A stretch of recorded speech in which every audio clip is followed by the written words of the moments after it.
Amazon management, Amazon data centre పనుల ప్రారంభోత్సవ కార్యక్రమాన్ని ఏర్పాటు చేసి ఈ కార్యక్రమంలో నాతో పాటు సహచార మంత్రివర్గ సభ్యులు మిత్రులు శ్రీధర్ బాబు గారిని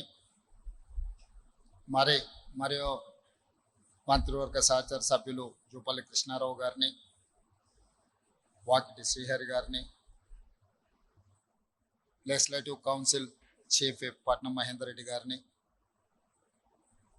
స్థానిక శాసనసభ్యులు రంగారెడ్డి జిల్లా సీనియర్ నాయకులు మాల్రెడ్డి రంగారెడ్డి గారిని, మాజీ శాసనసభ్యులు కిచ్చన్న గారి లక్ష్మారెడ్డి గారిని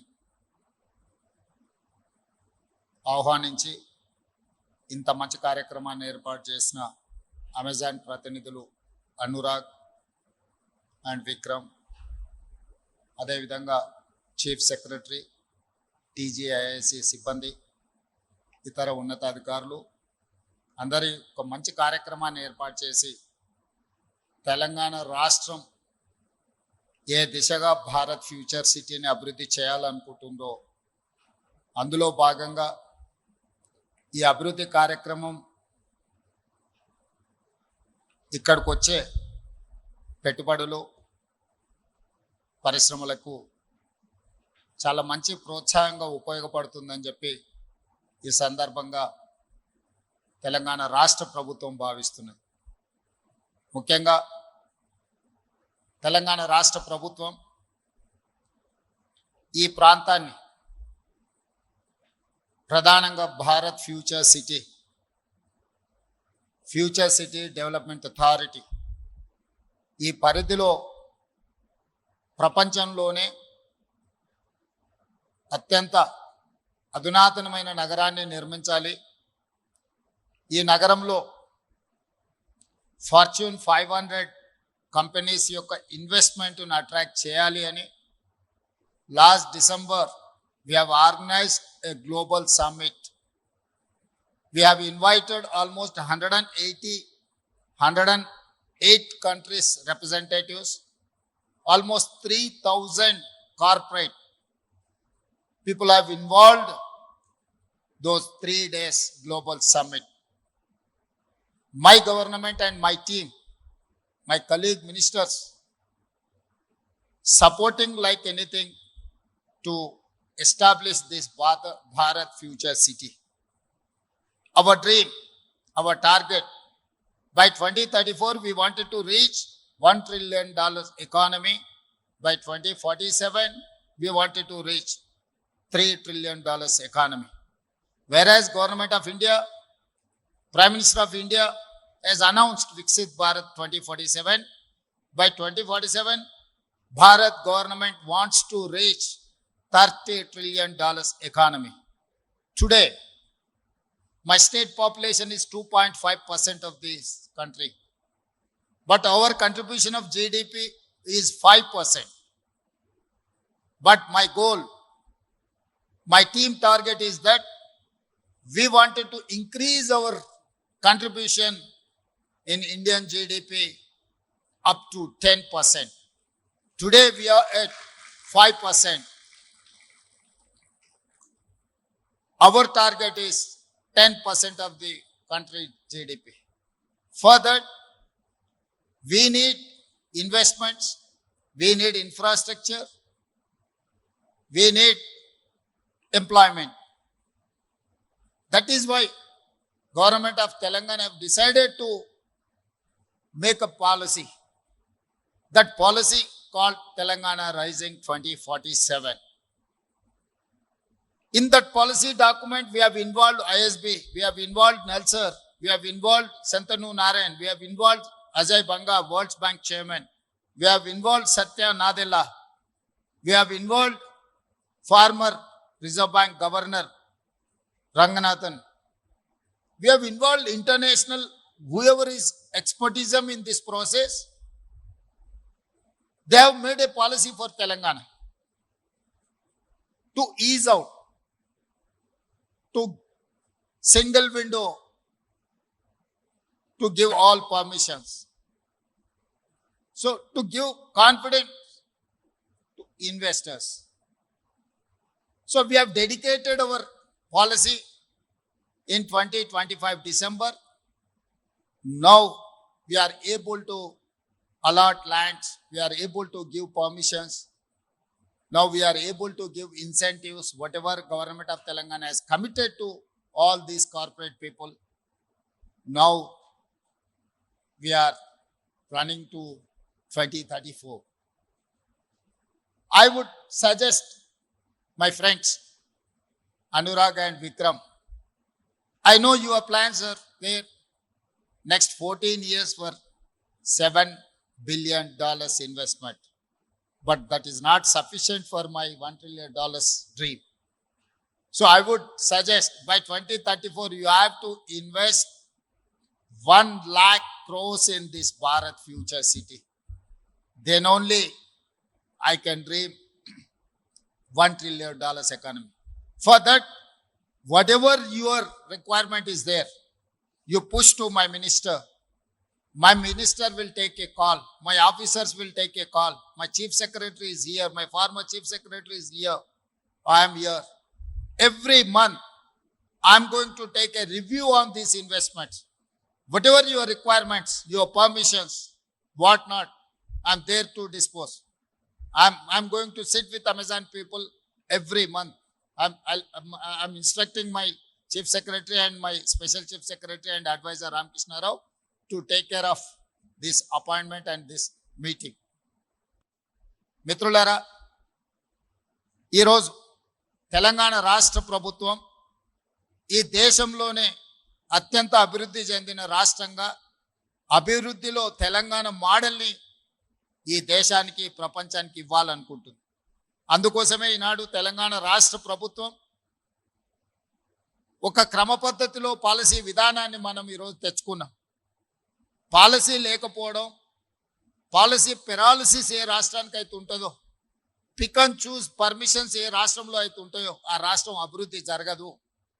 అందుకే ఈరోజు తెలంగాణ రాష్ట్ర ప్రభుత్వం కంప్లీట్గా కాంప్రహెన్సివ్ తెలంగాణ ఇన్వెస్ట్మెంట్ పాలసీని తీసుకొచ్చుకున్నది. టూరిజం పాలసీ ఉంది, ఎనర్జీ పాలసీ ఉంది, మెడికల్ అండ్ హెల్త్ పాలసీ ఉంది, స్పోర్ట్స్ పాలసీ ఉంది. ఎంప్లాయ్మెంట్ క్రియేట్ చేయడానికి స్కిల్స్ యూనివర్సిటీ లాంటి స్కిల్ బేస్డ్ యూనివర్సిటీస్ని స్టార్ట్ చేసుకోవడానికి మనం ఒక విధానాన్ని తెచ్చుకున్నాం.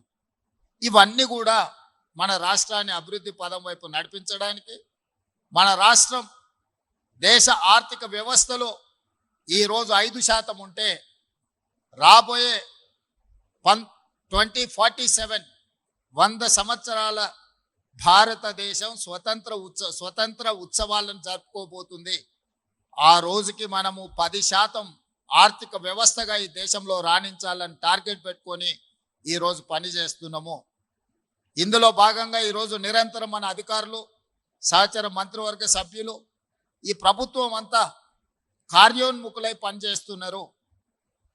2034 లోపల $1 trillion ఎకానమీకి తెలంగాణ రాష్ట్రాన్ని ముందుకు తీసుకెళ్లాలని ఈరోజు ప్రయత్నం చేస్తున్నాం. అందులో భాగంగా అమెజాన్ ఇన్వెస్ట్మెంట్స్, ఈ అమెజాన్ డేటా సెంటర్ రాబోయే రోజుల్లో ఈ భారత్ ఫ్యూచర్ సిటీలో ఒక స్టెప్పింగ్ స్టోన్గా పనిచేయబోతుంది. తద్వారా ఎక్కడైతే అమెజాన్ ఉంటుందో దాని చుట్టూతా మిగతా chain developments, investments, chain suppliers అందరు కూడా ఇక్కడికి వస్తారు. ఇతర అభివృద్ధి కార్యక్రమాలను కూడా మనం తీసుకుంటాం. ఏదైతే మనం ఔటర్ రింగ్ రోడ్ ఆనాడు వచ్చినప్పుడు, అంతర్జాతీయ ఎయిర్పోర్టు ప్రతిపాదన వచ్చినప్పుడు చాలామంది అభ్యంతరాలు పెట్టిండ్రు, చాలామంది అవహేళన చేసిండ్రు. ఇది అసాధ్యం అని కూడా ఆ రోజు మాట్లాడిండ్రు.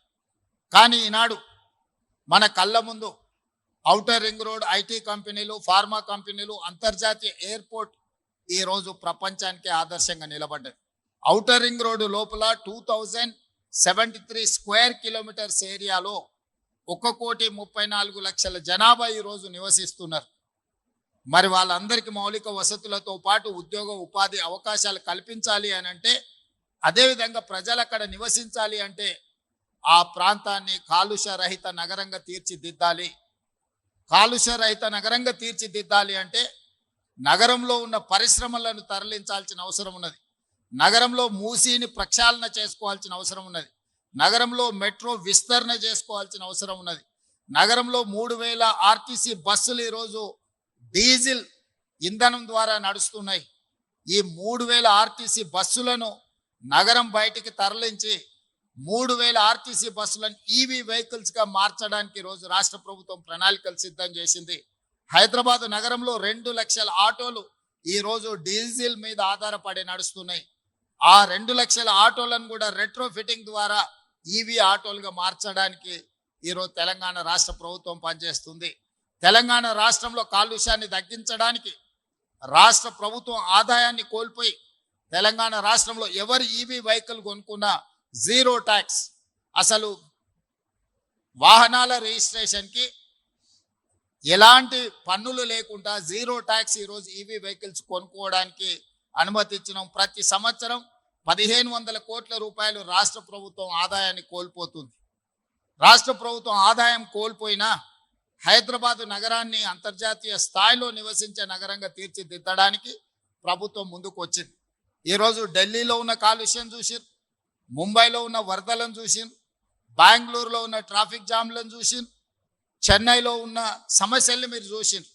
ఈ మెట్రోపాలిటన్ నగరాలను చూసిన తర్వాత హైదరాబాద్ నగరాన్ని కూడా వాటిలాగా తయారు చేస్తే రేపు భవిష్యత్ తరాలకు మనకు అన్యాయం చేసిన వాళ్ళం అవుతాం. అందుకే ఈరోజు మూసి ప్రక్షాళన, మెట్రో విస్తరణ, హైదరాబాద్లో ఉండే పరిశ్రమలను బయటికి తరలించడానికి దాన్ని మనము కోర్ అర్బన్ రీజియన్ ఎకానమీగా నేమ్ చేసుకున్నాం. It is called cure. We wanted to cure this area, 2073 kilometers area we wanted to cure from pollution. అందుకే ఈరోజు క్యూర్ ప్రాంతాన్ని సర్వీస్ సెక్టర్గా రీడిఫైన్ చేసుకుంటున్నాం. Outer ring road outside, regional ring road inside 10,000 square kilometres manufacturing జోన్గా decide అయినాం. ఈరోజు investment మొన్న energy సంబంధించిన పరిశ్రమ కానీ, ఈరోజు అమెజాన్ ఇన్వెస్ట్మెంట్ కానీ ఈ పెరి అర్బన్ రీజియన్ ఎకానమీలో పెట్టుబడులను ప్రోత్సహిస్తున్నాం. తద్వారా పరిశ్రమలు, తద్వారా ఇన్వెస్ట్మెంట్ రావడంతో లక్షలాది మంది నిరుద్యోగ యువకులకు ఉద్యోగ ఉపాధి అవకాశాలు దొరుకుతాయి. ఇప్పుడు ఇన్ఫ్రాస్ట్రక్చర్ డెవలప్మెంట్ మీద రాష్ట్ర ప్రభుత్వం ప్రత్యేకమైన ఫోకస్ పెట్టింది. ఈ ప్యూర్ ప్రాంతంలో this is called peri urban region economy. It is called pure. Pure meant for manufacturing. ప్రభుత్వము పరిశ్రమలను ఏర్పాటు చేయడానికి అవసరమైన వసతులను ఏర్పాటు చేసినప్పుడే అవసరమైన విద్యుత్ కావచ్చు, నీరు కావచ్చు, అనుమతులు కావచ్చు, భూమి కావచ్చు, సాంకేతిక నైపుణ్యం ఉన్న మేధాశక్తితో ఉన్న యువకులను ఇక్కడ మనము అందుబాటులోకి తీసుకొస్తే పరిశ్రమలు వచ్చి, పెట్టుబడులు వచ్చి చైనాతోనే పోటీ పడడానికి ఈరోజు తెలంగాణ రాష్ట్రాన్ని మనం ప్రిపేర్ చేస్తున్నాం.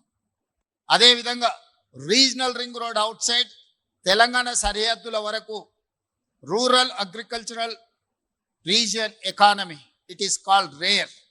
సో అగ్రికల్చర్ ఎకానమీని కూడా మనం ఈరోజు అభివృద్ధి చేయాలని పాలసీ తీసుకొచ్చుకున్నాం. Cure, pure, rare, these 3 combination is Telangana rising 2047.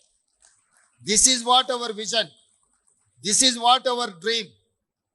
Through our dream, we wanted to reach by 2034 $1 trillion economy. By 2047, we wanted to reach $3 trillion economy, 10% of the GDP of this country. This is what our commitment. This is what our dream. All I need is your support. ముఖ్యంగా ఈ ప్రాంత రైతులను మనస్ఫూర్తిగా నేను అభినందిస్తున్నా. ముందుకొచ్చి వేలాది ఎకరాల భూమిని ప్రభుత్వ అభివృద్ధి కోసం, రీజనల్ రింగ్ రోడ్ అభివృద్ధి కోసం, రేడియల్ రోడ్స్ అభివృద్ధి కోసం ఈ ప్రాంత రైతులు చేస్తున్న త్యాగాన్ని రాష్ట్ర ప్రభుత్వం ఎప్పటికీ గుర్తుపెట్టుకుంటుంది. రేపు భవిష్యత్ తరాలకు ఒక అద్భుతమైన నగరాన్ని అందించడానికి ఈ రంగారెడ్డి జిల్లా రైతాంగం ముందుకొచ్చి సహకరించినందుకు అభినందిస్తూనే ఇంకా చిన్న చిన్న సమస్యలు పరిష్కరించుకోవాల్సిన అవసరం ఉంది. ఆ రైతులకు నష్టం జరగకుండా నష్ట పరిహారాన్ని బాగా అందించే అధికారులకు కూడా ఆదేశాలు ఇస్తున్నా. వాళ్ళకు మంచి నష్టపరిహారం ఇచ్చి ఆ రైతులను గౌరవించండి. భూమి ఇచ్చడానికి అభివృద్ధికి సహకరించిన రైతులని గౌరవించాల్సిన బాధ్యత ఈ ప్రభుత్వం మీద ఉన్నది. ఆందోళన చేస్తున్న వాళ్ళని కూడా శ్రీధర్ బాబు గారికి, కేఎల్ఆర్ గారికి, మల్రెడ్డి రంగారెడ్డి గారికి సూచన చేస్తున్నా. పిలిచి కూర్చోబెట్టి మాట్లాడండి, వాళ్ళని ఒప్పించండి, మెప్పించండి, వాళ్ళకు మంచి నష్టపరిహారాన్ని ఇవ్వండి. వీలైనంత మేరకు వాళ్ళ పిల్లలకు ఉద్యోగ ఉపాధి అవకాశాలు కల్పించండి. రాష్ట్ర ప్రభుత్వం వాళ్ళకు ఒక భరోసా విశ్వాసాన్ని కల్పించాల్సిన అవసరం ఉన్నది. ఆ దిశగా మీరు పని చేయండి. అవసరమైనప్పుడు నా వైపు నుంచి కూడా మీకు సంపూర్ణమైన సహకారం ఉంటుంది. ఈ పనులన్నిటినీ ముందుకు తీసుకువెళ్ళాలని తెలియజేస్తూ మరొకసారి అమెజాన్ వెబ్ సిరీస్ సిబ్బందిని వాళ్ళ మొత్తం టీంని నేను మనస్ఫూర్తిగా అభినందిస్తున్నా. ఎంత తొందరగా మీరు ఇది కంప్లీట్ చేస్తున్నారో, మీకు సంబంధించిన water, power, other all permissions ప్రభుత్వ అధికారులందరూ కూడా ప్రత్యేకమైన శ్రద్ధ పెట్టి మీకు అనుమతులు ఇస్తారు. మీరు వేగంగా విస్తరించండి. 2034 లోపల 1,00,000 కోట్ల రూపాయల పెట్టుబడులు ఇక్కడికి తీసుకురావాల్సిందిగా మీకు విజ్ఞప్తి చేస్తూ అందరి దగ్గర సెలవు తీసుకుంటున్న ధన్యవాదాలు మిత్రులారా.